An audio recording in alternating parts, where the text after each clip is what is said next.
So I've got to 17 years old and I realized that I've never not once made myself real tomato soup and I've only ever had it out of the can.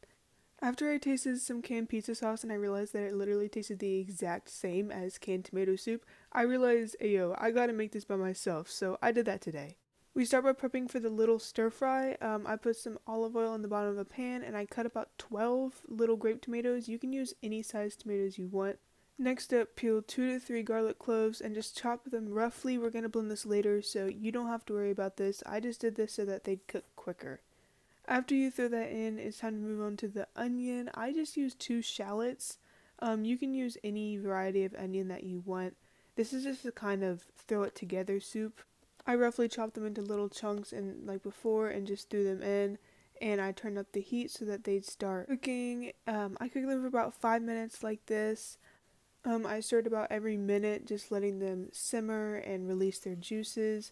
And it was time to add in the water whenever the tomato skin started to just naturally peel off with the heat. I added about 2/3 a cup of chicken stock and a half a cup of water. You can add full parts chicken stock. As you might know from watching my channel previously, I kind of have an aversion to salt, so I just tend to use more water. I salted it and put in some pepper. I stirred it around.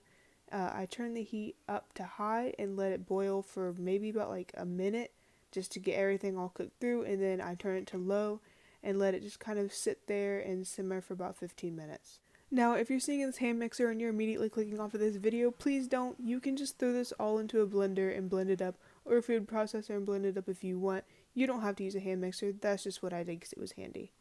After that, transfer into the serving bowl. Remember, I made this just so it's a single serve. I threw in some heavy whipping cream, and isn't she beautiful?